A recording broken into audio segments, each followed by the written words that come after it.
Poaching is a very straightforward technique, but it can be very easy to mess up, which is why it has a bad reputation. But in this video, I'm going to show you how to poach a salmon fillet that will not only be full of flavor, but it will be so quick and easy, you'll want to do it every week. Hi, I'm Chef Sabrina, teaching you the cooking and baking techniques you need to tackle any dish you've always been too afraid of trying. And if you like my videos, please consider subscribing. Poaching refers to the cooking technique or process in which we usually cook proteins like fish, chicken, or eggs at a very low temperature for a relatively short amount of time.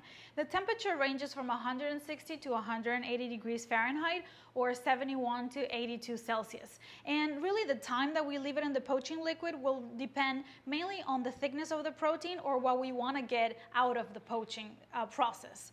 A lot of people don't like to poach for two main reasons. One, it can be easy to mess up and therefore you can overcook your fish or your eggs, and who doesn't like a runny egg yolk, right, on an Eggs Benedict? But if you overcook it, it's gonna be dry.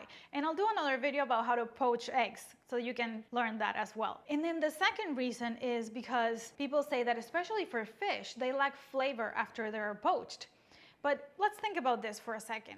So if you've seen my videos about how to boil pasta, it's basically the same principle. The only time that we have to season the pasta from the inside out is when it's in the boiling water. So if we don't add salt to the water, it's gonna be very insipid. It's the same thing.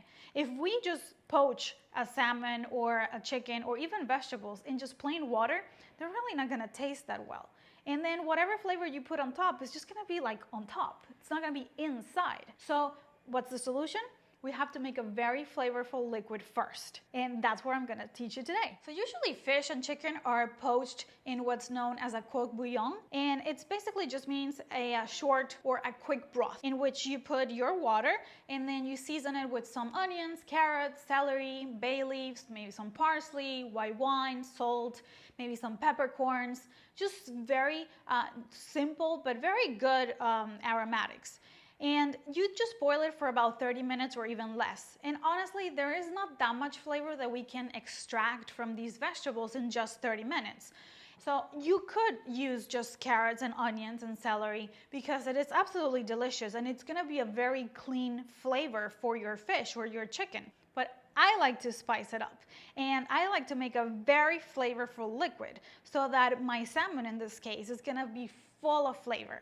And I like spices and herbs, and we're actually gonna be using also some Rooibos tea, which is a traditional tea from South Africa, which is also a country that I love. It's gonna tint our broth or our stock a beautiful like brownish color, so that's gonna also impart some beautiful color to our salmon. And it's gonna be so full of flavor. So let me show you how I do that. Add the carrots, onions, and garlic cloves in a pot, then the juniper berries, black peppercorns, cinnamon sticks, some crushed cardamom pods. Make sure you burn the carrots and the onions for maximum flavor. Shake, add the water, then the sugar, the salt, and finally the Rooibos tea. Bring to a boil and reduce down. So if I started with 8 cups of liquid, I usually end up having about 6, maybe 5 cups, so about a fourth of the way down. And usually for a coq bouillon, you add white wine as you boil it or as you simmer that broth. However, I like to add just a tiny bit of balsamic vinegar right at the end before I put my fish in. And that's just gonna brighten up the broth. And balsamic vinegar is just gonna give it acidity, but also like this sweetness, and it's gonna really tint the water even more so. I'm gonna add just 2 tablespoons of balsamic vinegar right at the end before we start taking our broth to the temperature that we need to take it to. Look at the color of that broth. It's so gorgeous. And now we're gonna add the 2 tablespoons of balsamic vinegar, and that's just gonna brighten it up even more so. So one of the key things that will make you very successful at poaching from now on will be to have a thermometer. What thermometer? Any thermometer. It can be a candy thermometer, it can be one of these, it can be the one that you use for your turkey in Thanksgiving, or that you forget that you have and you don't use, and then you get a dry turkey. But any thermometer that you like.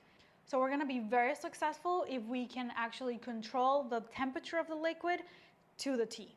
So for my fish, I'm going to bring my broth to 170 Fahrenheit or about 77 Celsius. And I'm gonna bring it first to a boil and then reduce it down.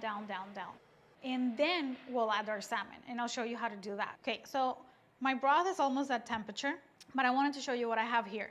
I have a center cut of a beautiful wild king salmon, and I like the center cut because even though this, of course, it's a little thinner, this part of the belly, I have a more even thickness all throughout, whereas if I had the full fillet, you know, the tips of the salmon go down like in a teardrop shape and they're thinner. So that thinner piece will cook a lot more than the center cut. So that's fine, you can have that. There is usually some people that like it more cooked and some people that like it less cooked. However, if you're gonna do individual fillets, which you can do as well, or a big piece like this, I recommend that you get the center cut because it's gonna be a lot even, and it's gonna be also the same time for everything throughout. And honestly, it's just gonna absorb the liquid a lot slower, so it's gonna get a lot more flavor inside. So before I put the salmon in, what do I always say? Taste, taste, taste, right? We're not magicians, we're just cooking here. So I have to know if my broth has the flavor that I want or if it has enough salt.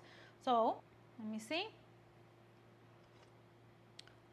That Rooibos tea, it's gonna be so nice with the salmon. It has like a zing, a light zing from the balsamic vinegar and enough salt that I know it's gonna season my fish all throughout, like from the inside out. Notice that my water is not even simmering. It's just like lightly steaming. And that's exactly what we want right now, and we wanna keep it that way. So I'm going to submerge my salmon really gently. Make sure that you're constantly checking for the temperature, just so that you know that the water hasn't changed or it hasn't increased in temperature, which might risk overcooking the fish. Okay, so since we have the thermometer, a good way of checking for doneness is simply by inserting it in the middle. And if it reaches 65 degrees, wow, it's done. And also, if I were to touch it on my skin, I can feel it's warm. So let's take it out right now.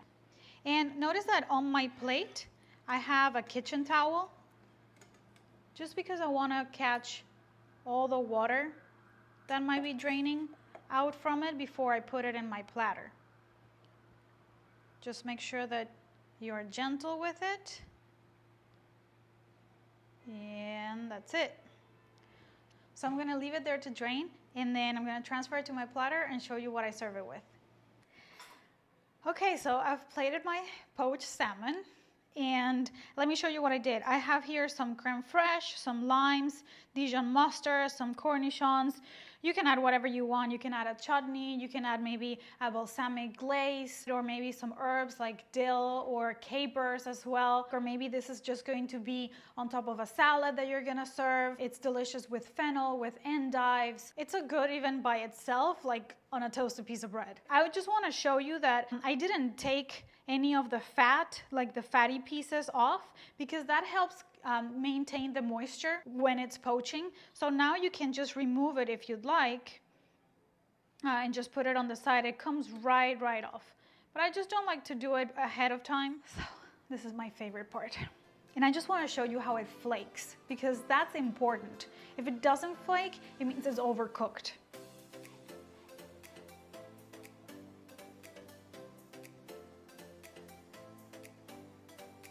Yum. Let me taste this beauty. Wow. There is no such thing as an insipid poached salmon if you follow this technique. Honestly, it's so full of flavor and so like smooth and sweet, not dry at all. It's like a little fatty, but then it has a lot of flavor inside. I really hope you can make this. Remember that the recipe is going to be on the comments below, but also on my Instagram. It is so delicious. Please let me know if you make it, and enjoy poaching from now on.